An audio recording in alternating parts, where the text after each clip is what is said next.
Before we jump into the episode today, I want to share something with you from my heart. First of all, thank you so much for listening to the podcast. I really can't tell you how much your support means to me. We've been doing the podcast now for almost 4 years. I can't even believe it. And I'm so grateful for each and every single one of you that listens, shares an episode with your friends, sends me a DM or a text message letting me know how an episode resonated with you or any aha moments.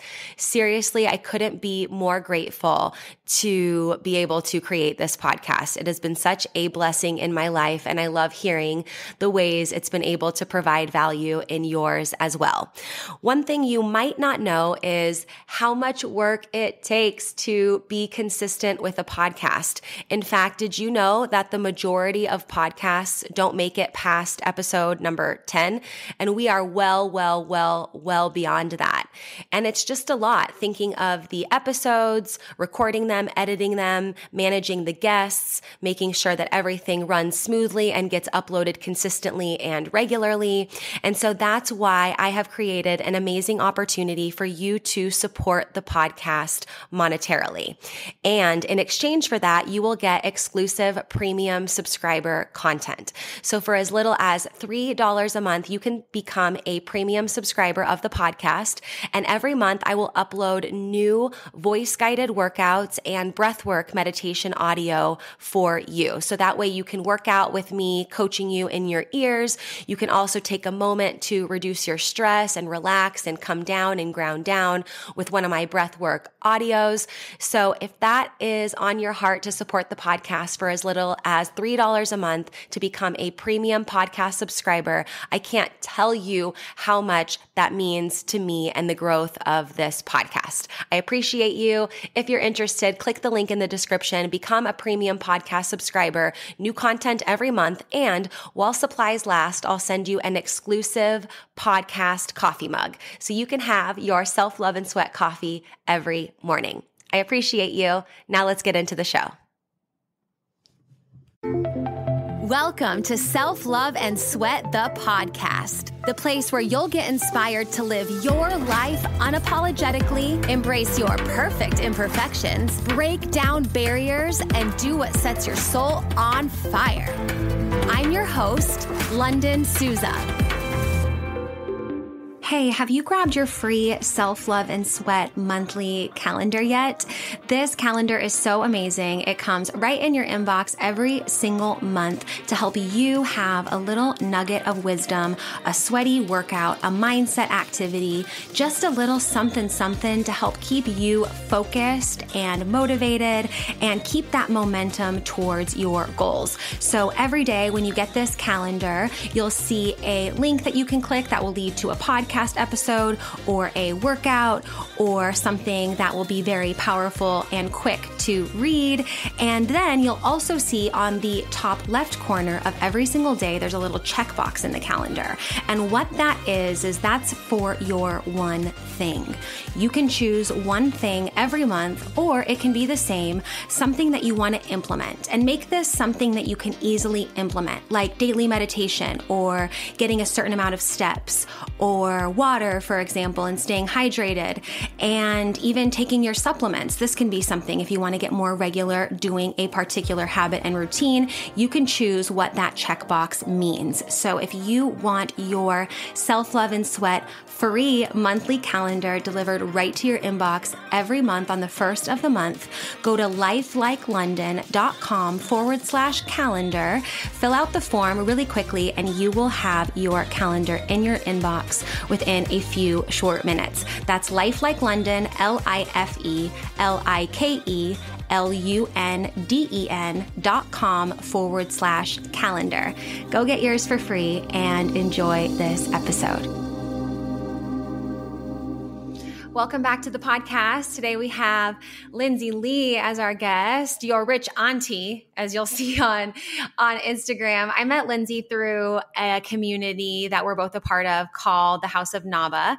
And I've shared a lot about my new course that's come out with them. And it was really cool because I remember being at the first event the first event that we had, the one and only so far as our community continues to grow. And you came up to me at the end and you were just like, thank you for what you shared. I had spoken on stage and shared a little bit about my experience with my course and kind of my journey. And we didn't talk for that long. It was, I don't know, maybe like 2 minutes, probably less if you had a timer of just like, and you came up and you just kind of acknowledged me and appreciated what I shared. And I remember looking at you and being like, number one, thank you. Number two, you're so beautiful. I loved your style and I just loved your vibe.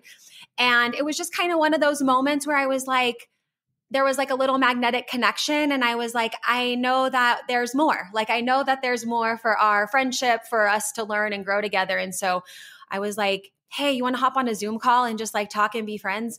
And we did. And here we are on the podcast. So Lyndsay, I'm so happy to have you here. Welcome to the show. How you doing? Thank you. I'm so excited to be here.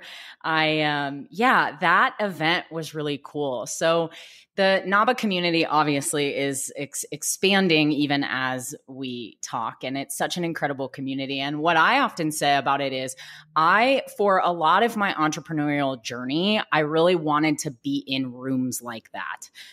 Quick backstory on me. I've worked for myself in some form or fashion for I don't know, like 12 years now or something, and fully for myself for the last 7.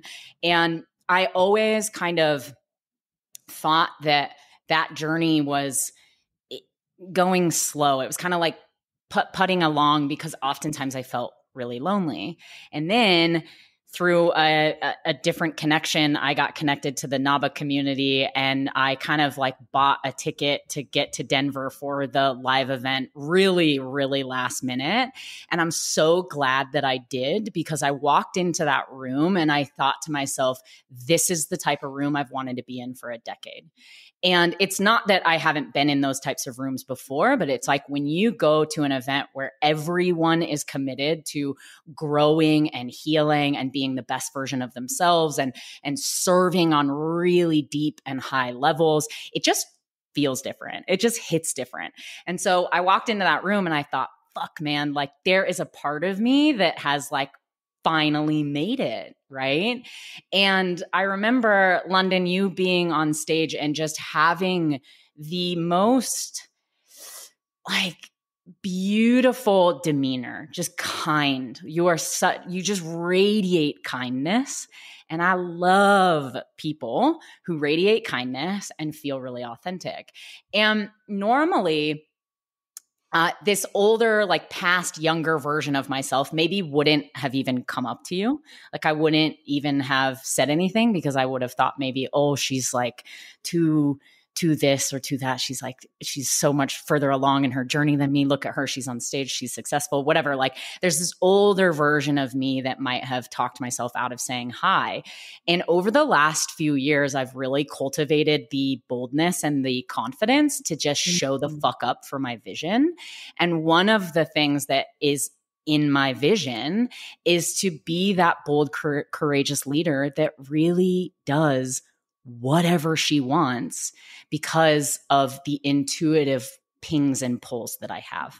And so, yeah, it was like 2 minutes and I walked up to you and I think I like waved really funny and was like, oh, you're so like great. And it was a bit of a fangirl moment, but also there was a part of me that knew that there would be a deeper connection. And I'm so glad that we have rolled with that connection, because it's just getting started, but here we are. And you know, I think one of the biggest takeaways for me in that is that when you put yourself out there and you take a chance, even if it's just to say hi to someone who you want to thank or acknowledge, it can actually lead to really beautiful and powerful things. Now, I didn't do that in order to like have Lunden have me on her show. And, you know, there were no ulterior motives. So I do want to say that as well, is like when it's authentic and when it's from your heart, you can't go wrong. And I feel like doors and opportunities open as long as we're moving with our intuitive pings. Right. So now here we are because of it. Yeah. And I'm so grateful that you did, because I remember afterwards then like finding you on Instagram and like scrolling through and seeing your adventures in Bali. And then you were like running, and then you're doing so well in your business. And just like, it was really cool. I really had this like admiration, right? It was just like, whoa, like I really am inspired by you. I'm really admiring you, versus like you mentioned, like a previous version of yourself, me too, might have been like more intimidated or like, comparison, where it was really much, really not like that. And for those that don't know, NABA stands for the natural art of being alive. And one of the things that Lyndsay and I wanted, like the theme of what we wanted to talk about today is, showing up through the mess, showing up through life. We both are very, we share a lot on social media. We run, our businesses online, and we're human. And shit happens, and things get hard, things get really wonderful, and things can also be really messy. And I don't know how you feel, Lyndsay, but I just made like, sometimes people ask me, they're like, how, because I've been really consistent sharing my story and my journey. At first it was fitness, and then of course it's transition. But since I was 17, and I'm 34 now, so for 17 years, I've been showing up pretty consistently online, sharing, bringing the joy, just getting people to move, first their bodies and now their minds and their hearts and things like that. And sometimes people will ask me, they'll be like, how do you like run out of ideas? Like, how do you keep, showing up and doing that? And I'm like, I can't not. Like, no matter what, like, I can't not. Like, it would make me physically ill to think like, oh, I'm just not going to share inspiration daily on social media. And not even on social media, but out in the real world too. Like, I can't not bring the joy even when it's challenging. Of course, it's not like, everything's perfect, but it's like, I cannot not bring that authentic joy. I cannot not share the journey and the struggles and the triumphs. I just can't not. Like, my body just won't let me. Do you feel that way too? Yeah. So that's resonating really deeply. And a lot of people ask me about this because I am kind of, I don't know, in some circles, I've been dubbed like the personal brand queen. And I like to say that I actually started a personal brand before I even really knew what that was or what I was doing. And then, so basically I started a brand on accident, and then I kind of monetized a brand on accident, which was, like a really interesting part of my journey, because I thought, oh, I'm doing something that I could maybe keep doing, and like, maybe I'm good at it. Right. And now I've basically molded my entire life and my career around teaching women how to monetize personal brands. And so this is actually very relevant to what I get asked as a mentor all the time, because I think a lot of people really maybe don't understand the concept of showing up online in a way that is also really authentic to staying human first. And so one of the things that I always say is to stay human first. That is so massively important. So I think, and I don't want to speak for Lunden, but I think she probably resonates with this when I say that, like, I don't force showing up online. I don't force sharing something before I'm ready to share it. Now, that also comes along with deciding that I show up every single day, that I actually am so compelled by my vision and my why to show up. Like, part of my why, part of why I'm here on this planet is to show up for others in service in a way that lights me up. And there really is a difference between those two things. So, for example, over the last month, I've been going through a separation from my incredible, amazing, now ex-partner of 6.5 years. And that journey has been like really, really wild for me for the last month. And for the last 29 days, I haven't been ready to share that journey publicly. But within that, I have shown up every single day with little bits and pieces where I don't actually have to like put my heart on blast, but I can give the value, right? I can show up and say, ooh, this happened to me today, or this is what I'm learning, or sharing something that I think somebody else might take a piece of wisdom from. But that doesn't mean that for the last 29 days, I had to put my broken heart on blast. until it became relevant for me to share that because it felt authentic and it felt time. So I get asked a lot by women like, oh man, if I, build this business online or have a brand or, show up as a podcast host or a coach or whatever, do I really have to put my whole life online? And I'm like, no, people know probably 2% of my life, right? But what I have learned is the skill of being able to bring what I've learned to the table in a way that feels authentic, wearing my heart on my sleeve and sharing who I am, while also understanding that I can keep certain parts of myself private. And there's certain parts of my life that will literally never go on the internet. And to add to that, here's something else that I believe. Nobody wants to see it all. No one wants to see my whole life. No, we think in the personal branding space that it means that you just show up all the time. And it's like, no one wants to see that boring shit. 90% of my life is like me just doing the same routine nobody wants to see me run every single day. I don't post about running every day because nobody wants to see that. Right. And so I think we don't have to put our whole lives on blast because A, that's boring as fuck. And B, stay human first, while also really pulling out the nuggets that other people can glean their own wisdom from. Right? Hey, really quick, I want to interrupt the podcast for just a minute to tell you about one of my favorite supplements for hair, skin, nails, digestive, and gut health.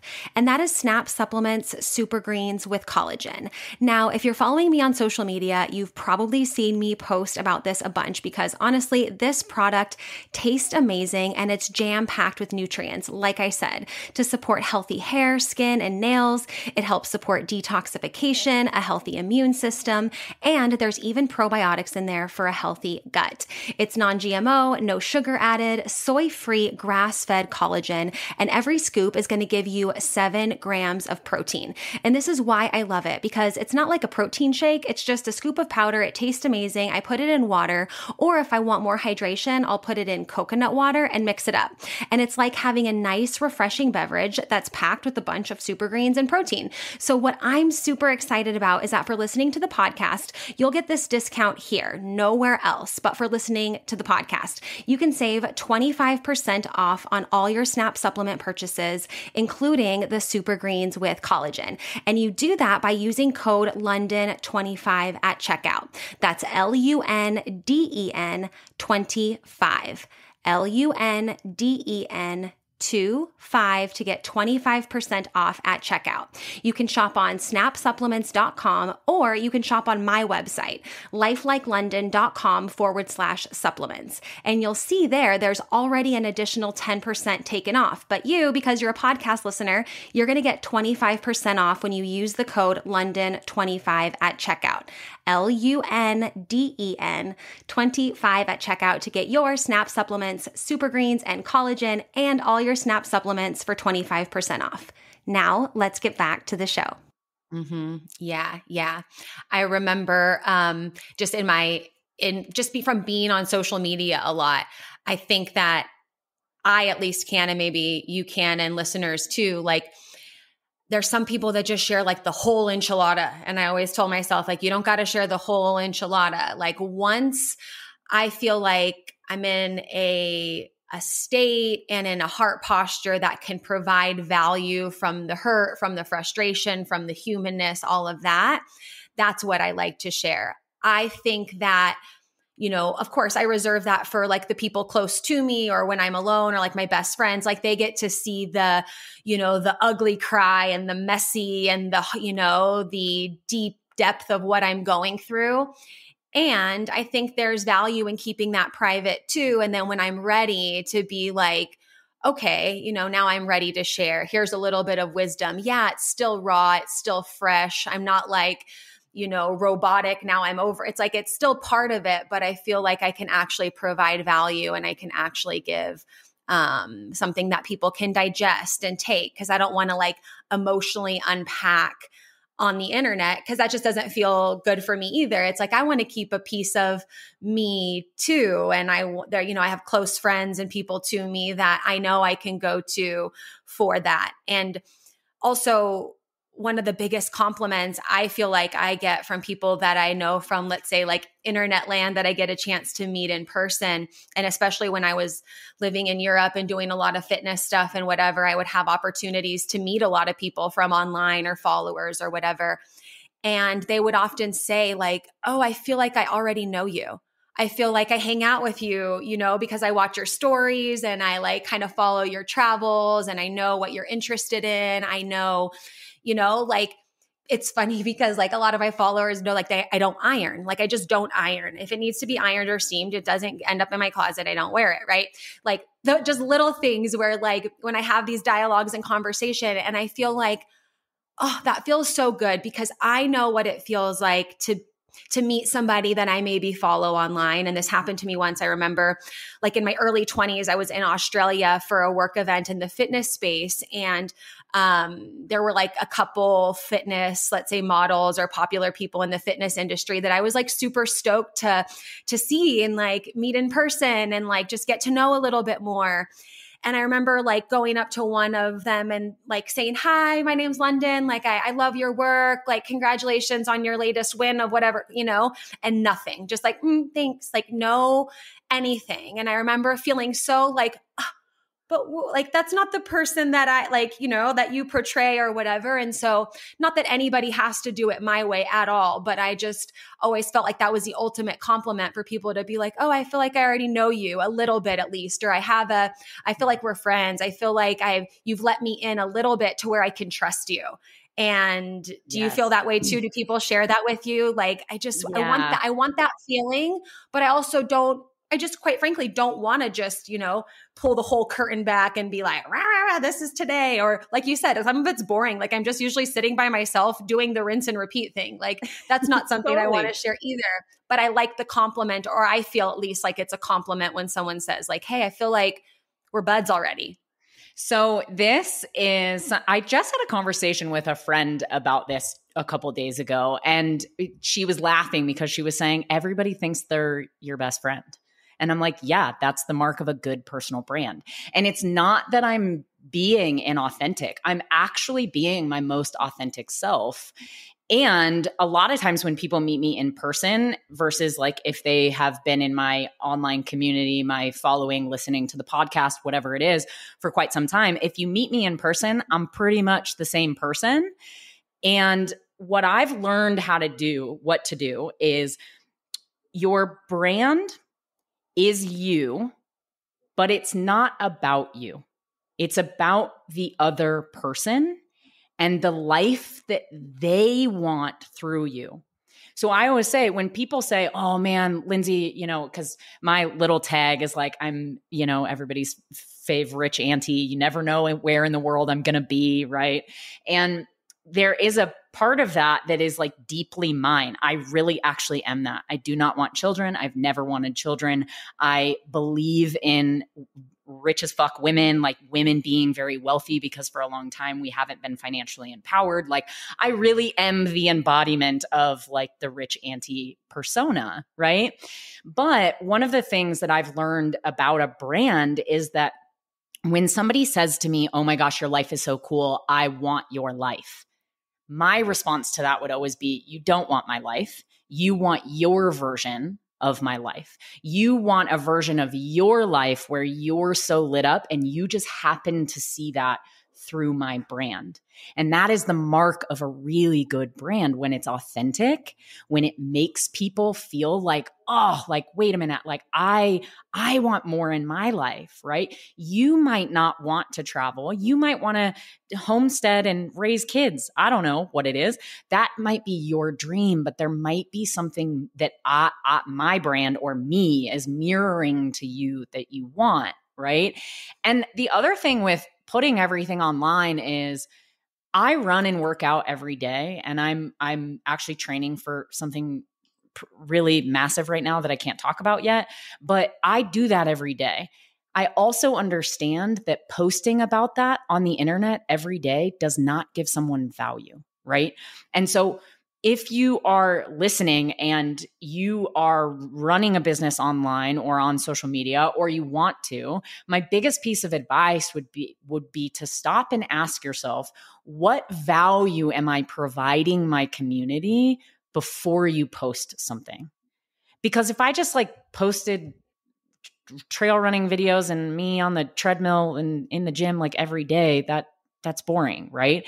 But when I do it, I think, this has some form of value. And I think people get really tripped up in the idea of giving value online. So, because I can hear people's like thoughts and questions around this right now as you're listening.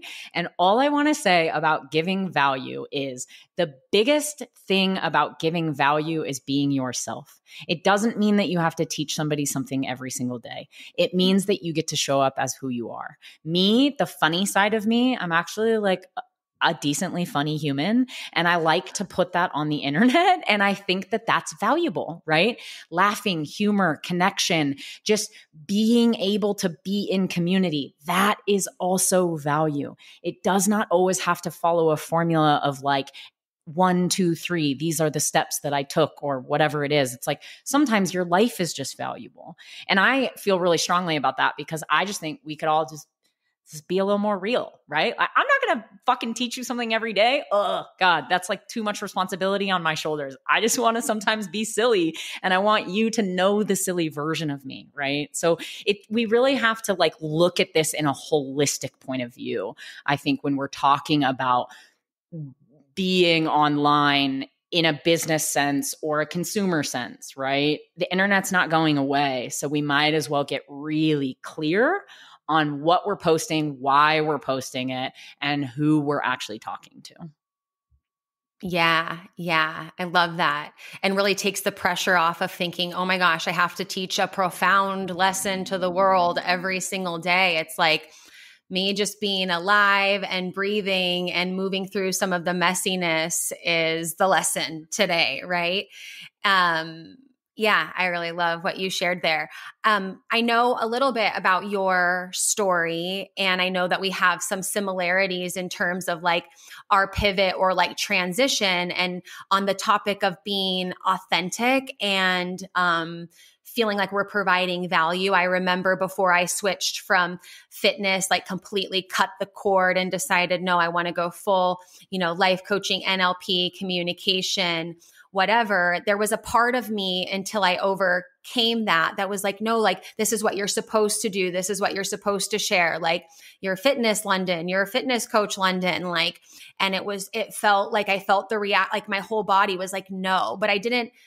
And in that journey, it was a process of kind of like that cut, that breakup, that transition into something that was more authentic. And even though I was a little bit nervous because I was like, okay, I've been doing this for like, 15 years and people know this about me, but I'm done. Like it doesn't sit right anymore. There's plenty of fitness coaches in the sea that love to teach people how to do a proper squat. I remember being on a Zoom call and teaching someone how to do a squat. And after it was over, I was like, I never want to fucking do that shit again. Like there's enough people out in the world that want to tell you how to put your body in and whatever.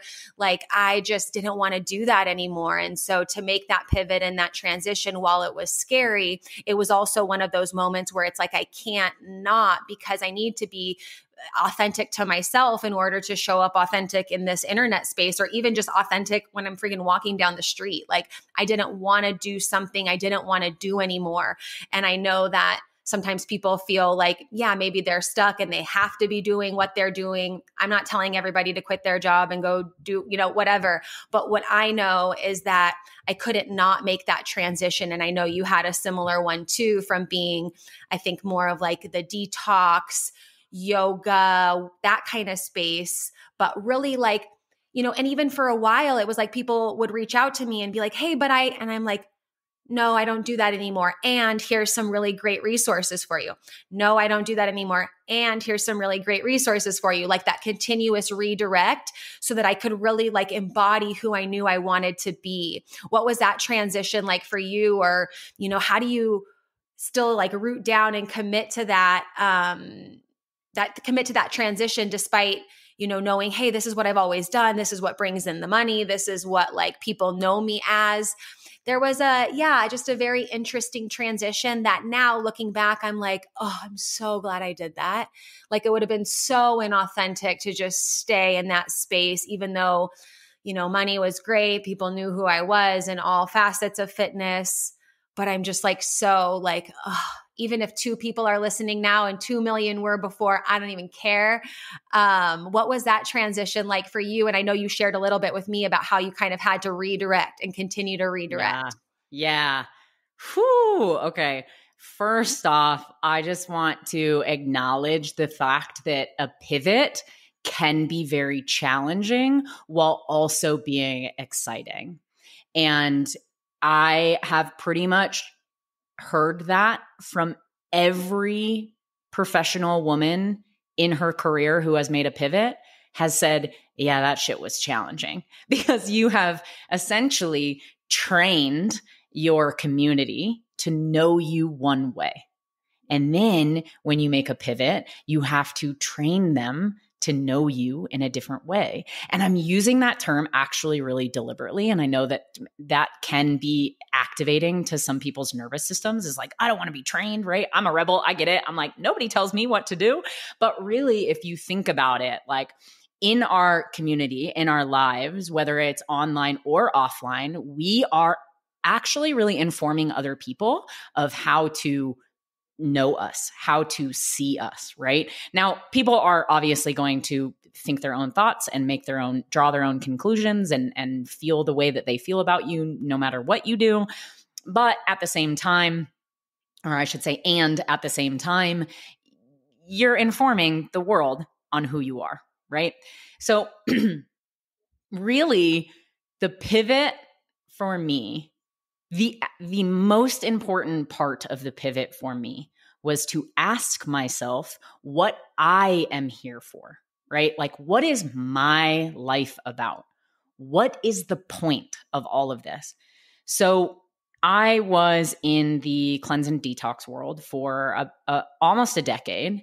And for 7 out of those 10 years, I was actively teaching cleanse, detox. I was a colon hydrotherapist. Like, I'll reverse the story just a little bit, but essentially I got asked in 2015, I got asked to move out to Bali, Indonesia, and be a colon hydrotherapist and some other forms of cleanse and detox stuff, if you will. Now, this is a really interesting part of my journey and part of the story, because I am actually not traditionally somebody who plans all that much, and I don't really do a lot of research, and this can actually really, really annoy some people. Even like some of the closest people in my life are like, the fuck, Lyndsay, like you have no plan? And I'm like, no plan. So back in 2015, I got asked to move out to Bali, and I did. On a whim. I just kind of said, what do I need to do in order to move out there? What needs to happen? And I was at the tail end of graduate school at the time. And my graduate degree is in social justice. And so a lot of people often will say like, well, how does that connect? Like, what do you mean? Like, then you pivoted into cleanse. I don't really get it. This was also when I was building a brand without knowing it. So essentially I started building this brand as all of this was happening. And I thought, well, my idea of social justice is that everyone gets to heal themselves so that we can heal the world. That's the answer, right? So I kind of moved into this cleanse world, if you will. And then on accident, my brand, or me, became synonymous with cleanse and detox. So I kind of became Cleanse Lyndsay. And that for me was really cool. It was very exciting. I was living in Bali. I literally showed up to Bali, to the retreat center that I worked at, not knowing that it is one of the most well-known and well-renowned retreat centers in the world. And I just show up like, oops, didn't do any research. Now I'm here. And so I'm at this retreat center, and it's absolutely stunning. It's placed in like the middle of the jungle in Ubud. There's people coming in and out doing yoga, cleanses, anything that you could imagine all day long. And I kind of fell into something that felt like a dream. And then about a year later, they wanted me to take over the entire detox department. So I would have been in charge of all of the programs, plus being a colon hydrotherapist, plus doing health consults. I was doing a lot. And so I actually really realized that I had just kind of created this same cycle of overworking and under earning. And along with it, right, I'm in this career that basically gave me my life back, and it healed my own body so much that I felt very compelled to teach it. But if I'm honest, there was a part of me the whole time that knew that it wasn't my answer forever. It wasn't going to be my forever career. So fast forward, I did not actually end up taking the job with running the detox department, which everybody thought I was really crazy for. So in mid to late 2016, I moved back to the States, and I said to myself, I'm going to do what I've been doing, but I'm going to do it online. And at that point, everybody thought I was nuts. They were like, what? Like, nobody knew what Zoom was. Like, this was like well pre-pandemic, right? So I'm like seeing clients online and obviously not doing colon hydrotherapy, but I was coaching and doing a lot of things. And so back to the fact that me and my brand had been building alongside of this identity of Cleanse Lyndsay. For now, this is, fast forward into the pandemic starting, I'm like steeped in the detox world. Like, people are wanting to hire me left, right, and center, wanting to be in my coaching programs. And to be honest, 2020 was actually when I started feeling the squeeze of not wanting to do what I was doing. And I didn't really ignore it personally. Well, kind of, I guess. I sort of ignored it for like 2 more years because I didn't know how to break up with that identity. And I know that there's a lot of people who probably feel this way. You don't have to be in the cleanse world to understand that whatever you're known for, whatever you might be doing, or whatever career you might have built, you might hate it. And I really want to be the permission slip to say, you can hate it and that's okay. And if you're feeling trapped or stuck, right, there are questions that you can ask yourself to get down to the heart of it. So it actually took me probably a solid 24 months for me to really make the pivot. But in that pivot, I was still coaching, but I was feeling really stuck. I was making more money than I ever had before, but I was also not feeling very happy because I felt like I was so boxed in, right? And so the questions that I started asking myself were, what am I here for? Like, if there was no box, right? No box required. If there was no box, what would I do and what do I stand for? And those types of questions will get you so far in life because they'll get your brain into the idea of curiosity. I think curiosity is the way that we are going to like make the world a better place. I think it's how we heal. I think it's how we connect. Like, curiosity is so important. And honestly, I felt like my curiosity in the cleanse world was dead because that world to me felt so black and white and exhausting and just not what I want. I never want to hear myself teach somebody how to poop well ever again in my life, like ever. And people still to this day try to hire me for this, but it doesn't align with the answers to those questions. What am I here for? If there was no box required, what would I be a stand for? How would I be acting? What would I be giving? What would I be doing? What does my dream life look like? I think we get it wrong often. A lot of people, including myself, will think, what do I want to do? What is the doing, right? Like, what is the career or the job?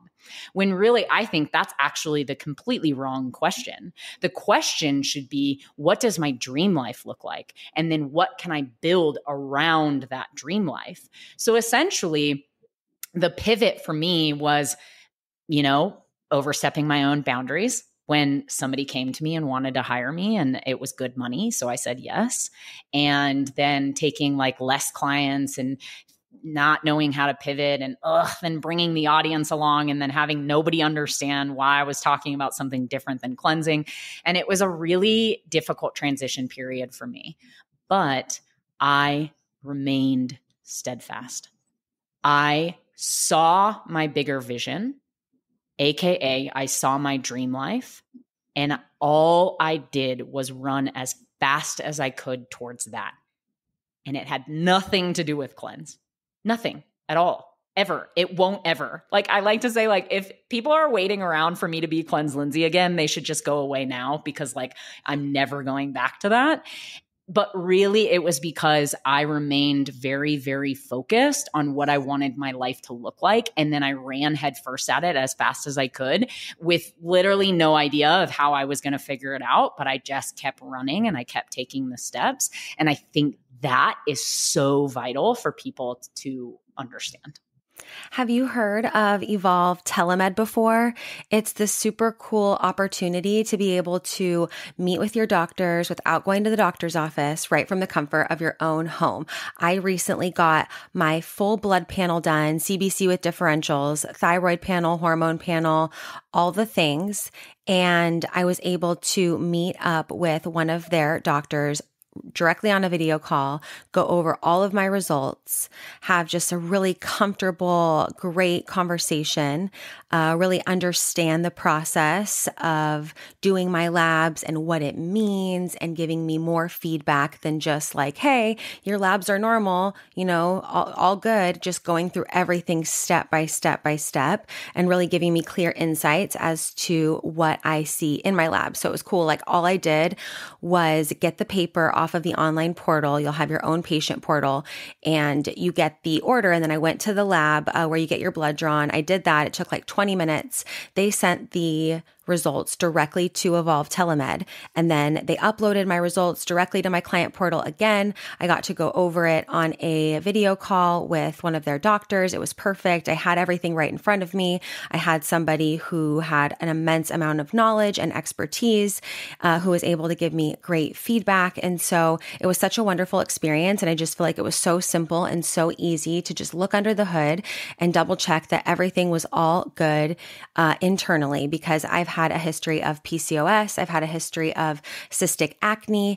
I've had a history of anxiety, and also just like, in general, want to make my future, not just my history, bright and healthy, and just like do things in a holistic way. And they're very supportive of that as well. So if you want to do your labs with Evolve Telemed, you can use code LUNDEN25, LUNDEN 25 for $25 off your labs. And you can get started with that process super simply. Just go to evolvetelemed.com, and that's EVOLVETELEMED.com, Evolve Telemed. And then when you decide what labs you want to get done, what information you're interested in, whether it's balanced hormones or balanced health, you'll be able to get that personalized, expert concierge level service, and you can get it for $25 off. So don't forget to use the code LUNDEN25, LUNDEN25. And just doing your checkups, staying up to date with your health and well-being ahead of time, and do it with Evolve Telemed. Now let's get back to the show. Yeah. And I love how you said you were like breaking up with Cleanse Lyndsay. We talked a little bit about like your breakup with your partner, which I think mostly everyone listening can resonate with, of being in a relationship and then not.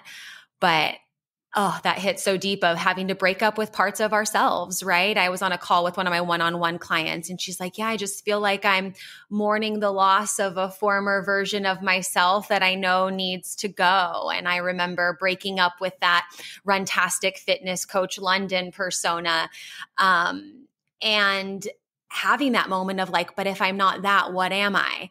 And coming back from Austria to America in 2020, I got to spend, speaking of being an auntie, I love being an auntie. And I have a niece who at the time when I moved back, she was 2. And I just spent like the first 9 months of moving back, like just immersing myself in her world, just loving her. But it was really painful for me to think about like, who am I if I'm not that?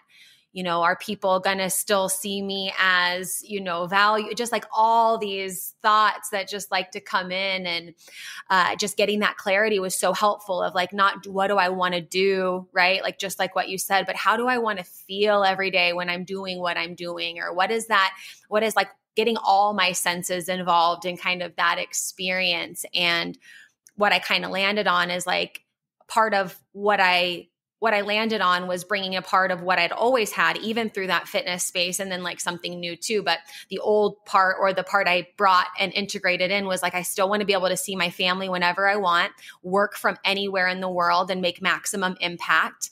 But then it had nothing to do with fitness or getting people to move their bodies or anything. It was like, I want to inspire people to get out of their comfort zones and bring joy to life. And so that was, part of that movement process, whatever. But then it now it embodies itself in a new way that just feels even more authentic and better and stuff too. And it's interesting because in that transition process, I was like, there's so much stuff on the internet from the former company I worked with that's fitness related. Like, I wonder if anybody's going to ever be able to see me in this new light.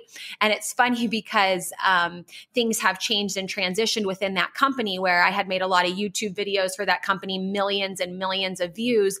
And now they're taking those videos off. I didn't tell them. They're just transitioning out of this phase. And so I'm getting these emails from people who are like, hey, I used to do this video. It was like a 30-minute fat burning video. I've been doing it every day for the last, I started in 2012 doing those videos. So some of them are really old.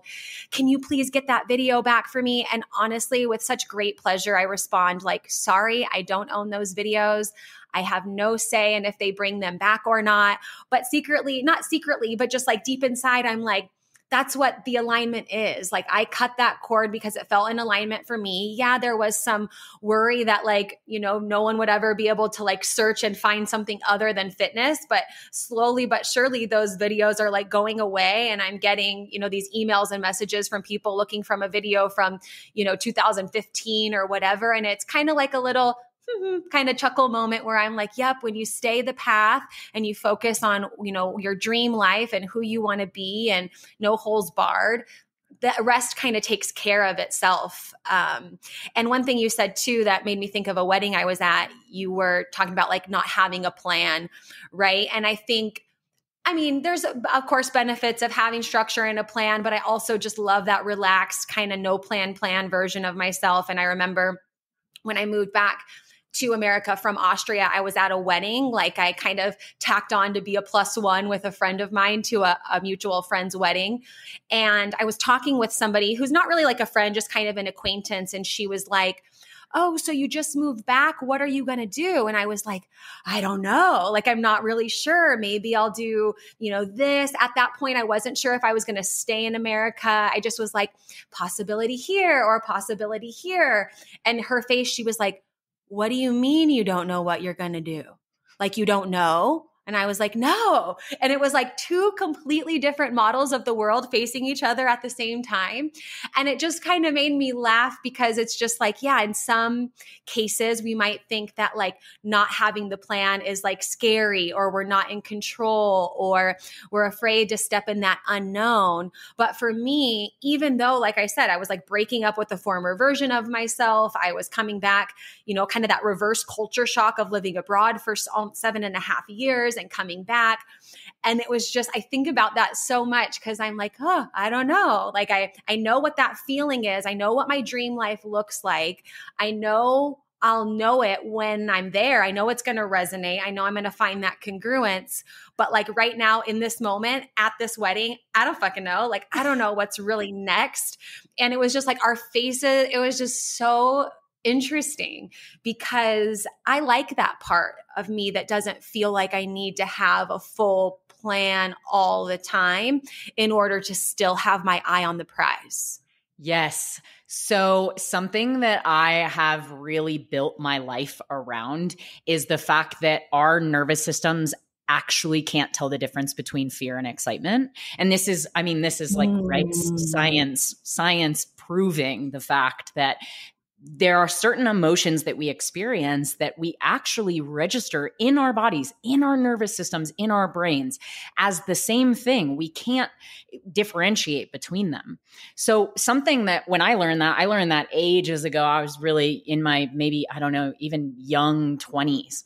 And in my early 20s, I was really doing a lot of bold things that at the time were looked at as really kind of like wild and crazy. I know now it's not as wild and crazy to move abroad, but I did that when I was in my early 20s, and I bought a plane ticket and moved to Australia, and I had studied abroad in Australia, and I often got the question, how did you do it?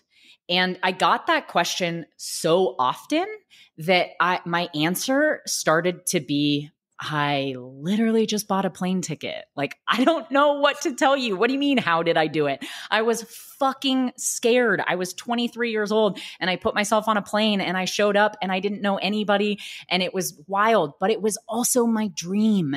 And this is why I'm such a stand for doing things that scare you, because one, your nervous system can't tell the difference. So if you're scared, just tell yourself you're excited, right? And I'm making that out to be like easier said than done, but also not really, right? Like we can actually train our nervous systems to think a certain way or feel a certain way. And I remember getting to Australia as this like baby 23-year-old, not knowing anybody. And I was really lucky. It's kind of a wild story, but I had gotten a job, and I flew out for the job. So at least I already had a job when I got there. And it was still really scary. Like, I remember sitting in a park in the middle of Brisbane, and the park, so beautiful. And the city line, like, it's so beautiful. It's my dream. Like, I studied abroad in Australia. I always wanted to move back. I never have really wanted to live in America. Like, I'm talking, let's check all the boxes in Lyndsay's early stage dream. And I did it. And I was sitting in that park, I'll never forget, with huge sunglasses on, bawling my eyes out in public because I was so terrified. And I look at that version of me, and I look at the version of me 7-ish years later that was going through a hard breakup and reinventing my life and also healing my body. And I look at the version of myself now who is now reinventing herself at almost 39 after a 6.5-year relationship. And all of those versions are the same. All of those versions of me are the version who is terrified and doing it anyway. Those versions of me might be, I might be 39 versus 23 now, but it doesn't matter. It doesn't matter. I'm still in a phase of my life where it doesn't look how I thought it was going to look. And this is why I'm like, sometimes maybe we just shouldn't plan because we might disappoint ourselves, right? So one of my favorite sayings that I am actually about to get tattooed on my body is stay ready. And it comes from one of my best friends. He's one of my best friends is this Australian kid who's much younger than me, and he's amazing. And he always says, he's always ready. Like, he's ready for an adventure. Like, he's just like, you say, hey, Jono, do you want to like go down the street or on a moped adventure? And he's like, yeah. I was like, do you have to like get anything? And he's like, no, I'm ready. And so this idea of stay ready is really kind of this idea of living our lives with a certain amount of structure, right? Especially if you're an entrepreneur, like, you have to put structure into your work, or else nothing is going to get done, right? I really had to learn that the key to freedom is discipline.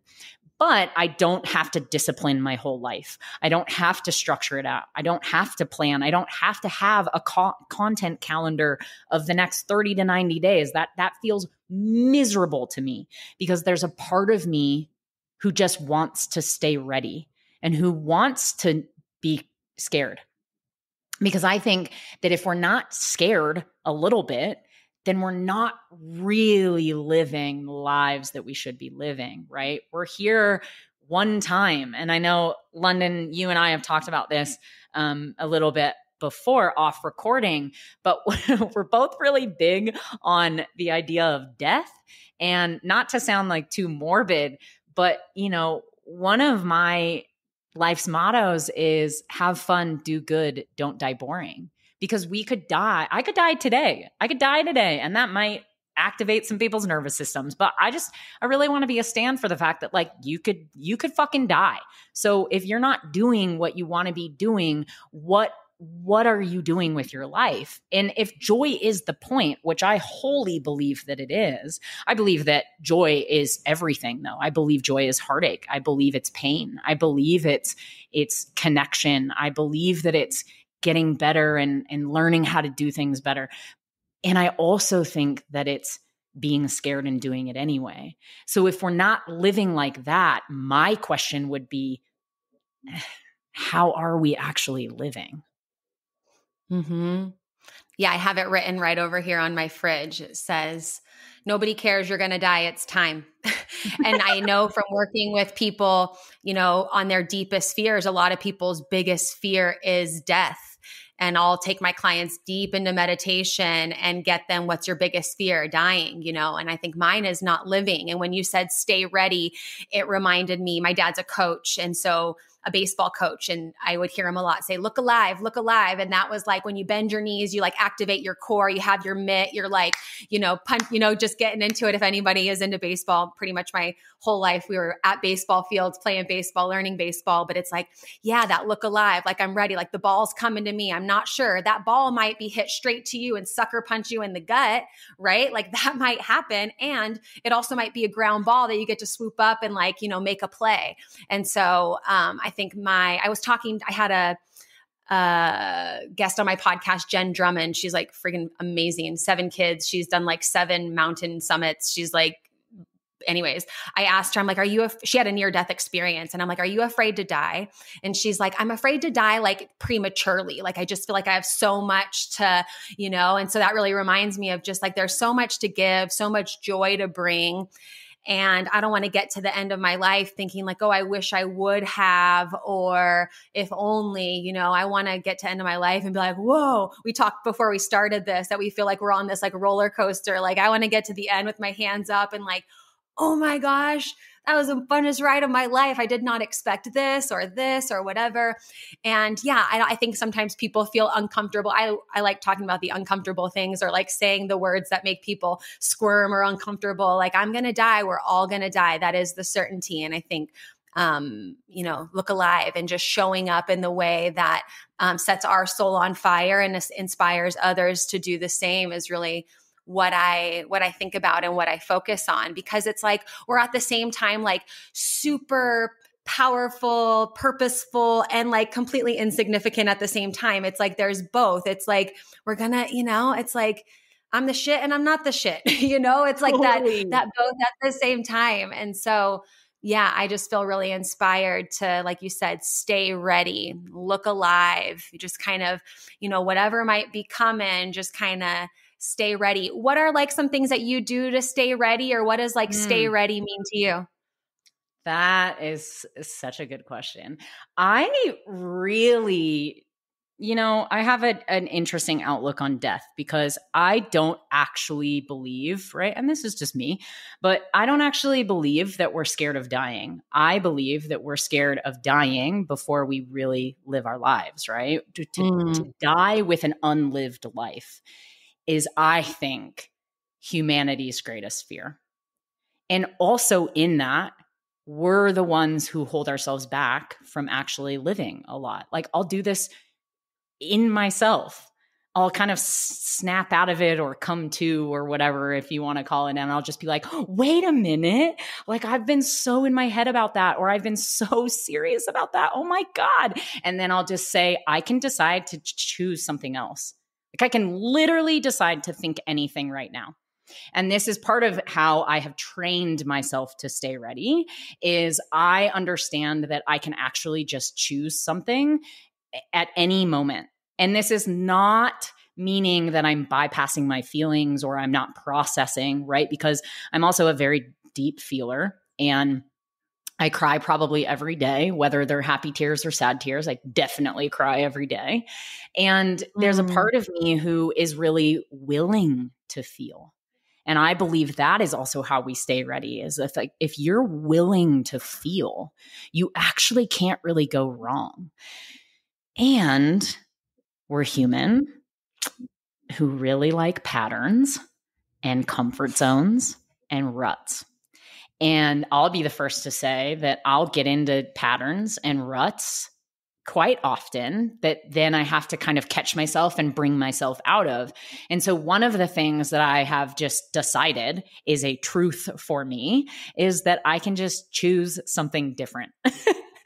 And sometimes people are like, wait, but like, how do you do that? And my answer to that would be you simply choose remembering that you control your thoughts while also remembering that your thoughts happen in your brain and your brain is in your body. So when you get your body on board, your brain can come along with the new thought a lot easier.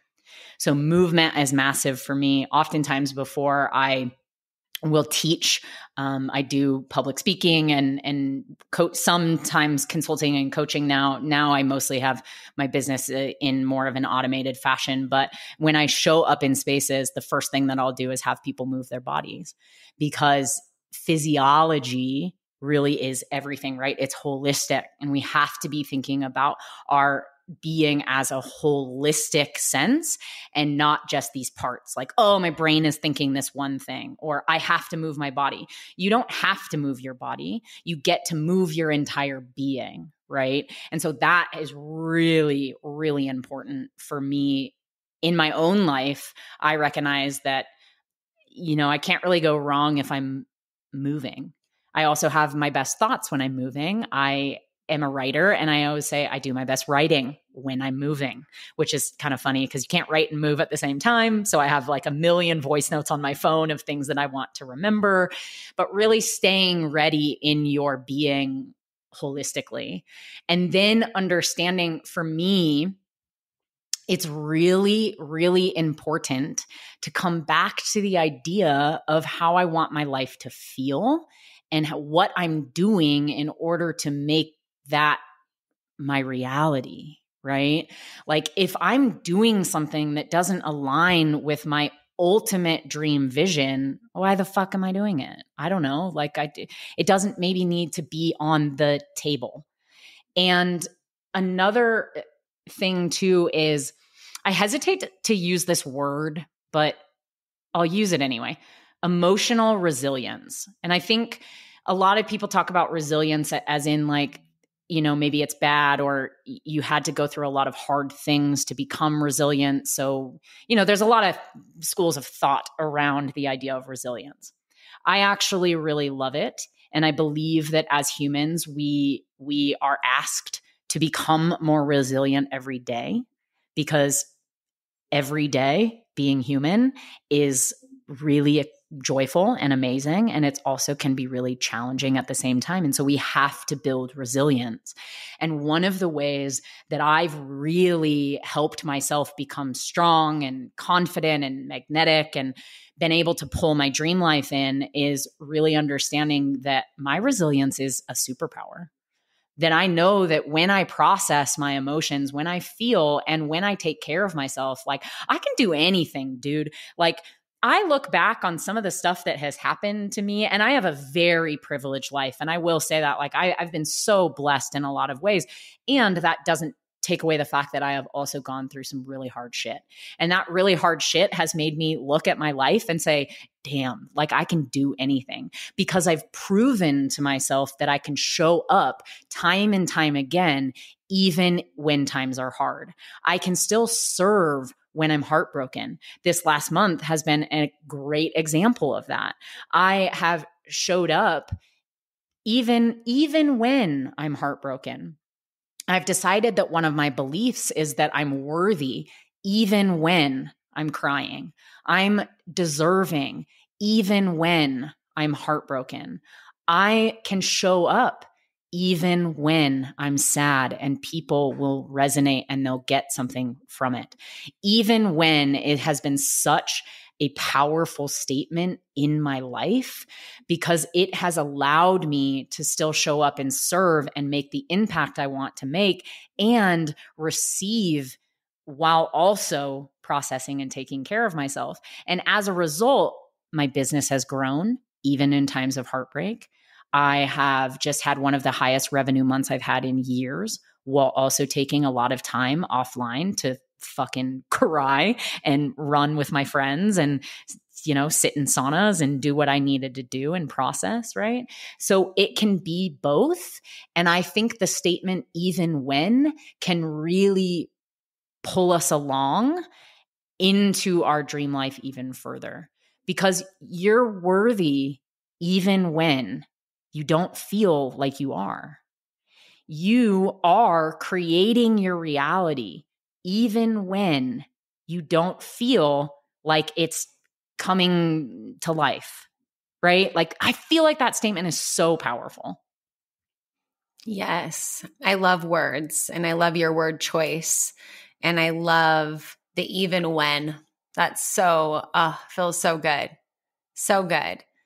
Thank you so much. Thank you for being you. Thank you for being with us. Thank you for sharing your story, your wisdom, your journey. I appreciate you so much. I've learned, so much about you. That's why I love podcasting, because I'm like, I meet the most incredible people and I get to learn so much about humans and their resilience and just like how awesome it is to be in this human experience. I get so inspired by conversations like ours. I feel like I could talk to you for hours. Let everybody know how they can connect with you on social or website or whatever. Maybe they want to catch you for a run somewhere. How can we connect with you even further? Yeah, I love that. So you can find me on both Instagram and TikTok. Just a word of warning, if you want to come over to my TikTok space, it's pretty new and it's like the silly version of me. It's the version of me that just is kind of like, I record videos in my car of my thoughts and I just put them up really unedited. So my TikTok is fun. My Instagram is where I am most active, and you can find my podcast. You can find my offers. You can find more about what I do.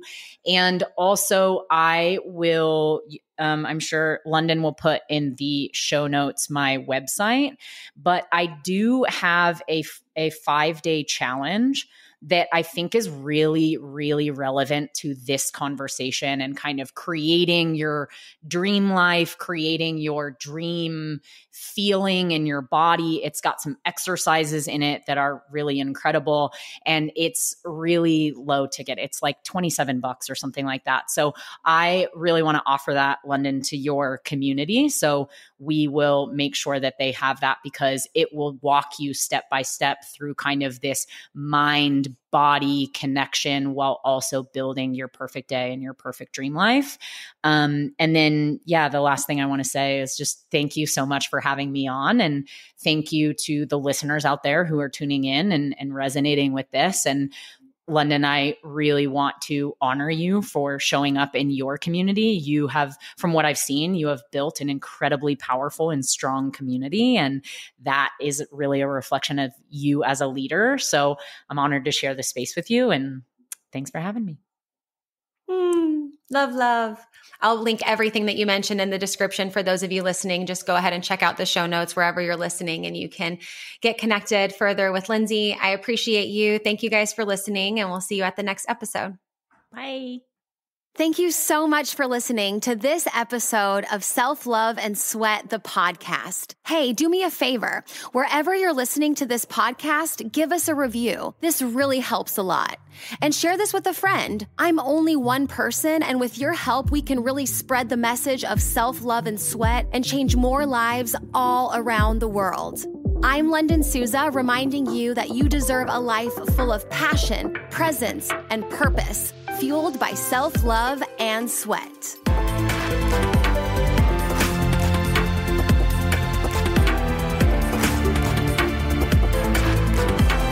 This podcast is a Hit Spot Austria production.